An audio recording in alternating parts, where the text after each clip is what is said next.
Good morning students. अब हम करने वाले हैं technique number 2, standardization and simplification of work. इसमें सबसे पहले हम करते हैं स्टैंडर्डाइजेशन। इसका मीन्स क्या होता है कि जो हमारा जो प्रोडक्ट है वो जो है क्वालिटी वाइज जो है उसका साइज का टाइप, उसमें जो रॉ मटेरियल है वो सब जो है अच्छी क्वालिटी का होना चाहिए और जिस पर जो है सब लोग उस पर बिलीव करते हो, उसको मानते हो। जैसे कि नोकिया के सेट को मानते हैं, या हमने कोई रूम बनाया, रूम का स्टैंडर्ड साइज है कि इसे सब मानते हैं। तो देखो जरा, it refers setting up standard setting up standards for size, type, weights, measures and quality of product। ठीक है, इसका मीन्स क्या है कि ये है मेरे पास, इसका मीन्स है कि साइज, टाइप, वेट्स, मेजर और प्रोडक्ट की क्वालिटी को निश्चित करना, उसे स्थापित करना।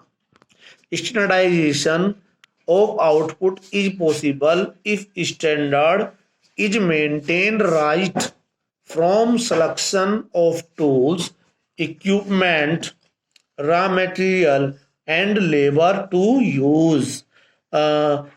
जो आउटपुट का जो स्टैंडर्डाइजेशन है वह जब ही संभव हो सकता है, स्टैंडर्डाइजेशन का आउटपुट जब ही संभव पॉसिबल हो सकता है, अगर जब ही पॉसिबल हो सकता है कि अगर हम जो है उसमें जो है जो टूल्स है हमारे इक्विपमेंट है, जो रॉ मटेरियल है, जो लेबर जो उसमें यूज किए जाने वाली है वो सही मेंटेन की जाए। To set up standards the managers must take use work study technique. तो यानी कि जो मैनेजर है अगर उसे जो स्टैंडर्ड सेट करना है तो स्टैंडर्ड सेट करने के लिए उसे वर्क स्टडी जो टेक्निक है उसका भी यूज करना चाहिए। और वर्क स्टडी टेक्निक में क्या इंक्लूड होता है? Which includes time study, motion study, fatigue study. ठीक है, ये इसमें जो है इंक्लूड होती हैं, तो इनका भी हमें ध्यान रखना चाहिए। अब है the objective of standardization of work. इसके क्या ऑब्जेक्टिव है? फर्स्ट है it reduces product to fixed types, size and characteristics. मतलब यह क्या काम करता है कि यह जो है जो हमारे जो प्रोडक्ट हैं उनको जो है type wise, size wise, character wise जो है उस तक जो है एक निश्चित सीमा तक उन्हें जो है कम करता है। कि यानी कि हम बस इतने ही टाइप के प्रोडक्ट बनाएंगे, हम इतने ही साइज के बनाएंगे, हम इसमें इतने ही फीचर्स रखेंगे, उन्हें एक निश्चित सीमा तक कम रखता है। It establishes standards of excellence and quality of product. जो स्टैंडर्ड होता है वो क्या है? प्रोडक्ट की क्वालिटी को जो है अच्छा रखता है। इट एस्टेब्लिशेस यानी कि जब जो स्टैंडर्ड है, अगर कोई पीस है स्टैंडर्ड है, जैसे कोई फिलिप्स का सामान लेकर आ रहे हैं, हम एलजी का लेकर आ रहे हैं, तो अपनी क्वालिटी को जो है वो मेंटेन रखते हैं। It establishes standards of performance of man and machine. ठीक है, तो यह जो क्या करता है कि जो मैन और जो मशीन है उनकी परफॉर्मेंस का भी स्टैंडर्ड रखता है कि हमारे पास जो है जो एम्प्लॉय जो काम कर रहे हैं वो अच्छे हैं, जो मशीन है वो भी हमारे पास अच्छी है, तभी हमारा जो प्रोडक्ट है अच्छी क्वालिटी का बनेगा।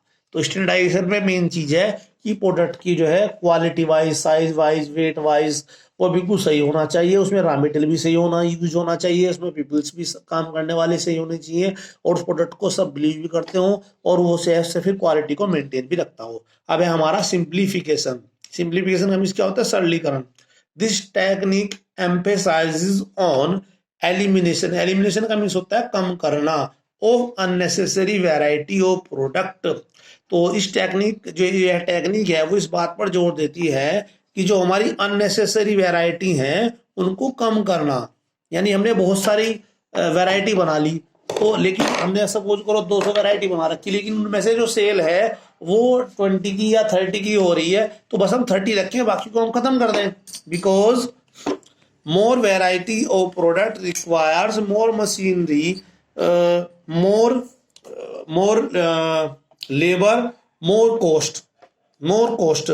This will help in improvement of quality and production of cost, अगर हम बहुत ज़्यादा वैरायटी रखेंगे तो उससे क्या होगा, बहुत ज़्यादा वैरायटी रखने के लिए जो है हमें बहुत ज़्यादा मशीन की रिक्वायरमेंट होगी, बहुत ज़्यादा लेबर की रिक्वायरमेंट होगी और कॉस्ट भी सब पर बहुत ज़्यादा आएगी। और अगर हमने उनका सिंप्लीफिकेशन कर दिया तो इससे क्या होगा, जो प्रोडक्ट की जो कॉस्ट भी कम होगी हमारी और जो हमारी क्वालिटी में भी इम्प्रूव होगा। एक एग्जाम्पल से हम समझते हैं, जैसे एक fruit company, if a fruit can manufacturing company, a fruit can manufacturing company है reduce variety from 200 to 32। उन्होंने क्या काम करा, उनकी जो वैरायटी थी 200 थी यानी 200 थी और उसको जो है कम 200 से कम करके उन्होंने कितना कर दिया, उसको 32 कर दिया, 32 कर दिया। और उससे करने से क्या बेनिफिट हुआ, गोट एफिशिएंट एंड इफेक्टिव रिजल्ट, और उन्हें जो है बहुत ही इफेक्टिव रिजल्ट मिले, बहुत ही एफिशिएंट रिजल्ट मिले कम करने, क्योंकि पहले में 200 पर अपना एक्सपेंस कर रहे थे लेकिन 200 में से उनकी जो 32 थी उन्होंने उसकी क्वालिटी को बढ़ा दिया तो उससे उनकी एफिशिएंसी बढ़ गई, ठीक है, और उनकी कॉस्ट भी कम हो गई, क्योंकि 200 के पे सब पे जो है हमें एम्प्लॉइज का खर्चा था, हमारे कॉस्ट ज़्यादा बढ़ रही थी, ठीक है। तो सिंप्लीफिकेशन का मीन्स क्या हुआ कि जो अननेसेसरी जो हमारी जो वैरायटी है उनको कम करना और जो जरूरी जो वैरायटी है उनको जो है बढ़ाना, उनकी क्वालिटी को इम्प्रूव करना ही सिंप्लीफिकेशन होता है। Okay, thank you.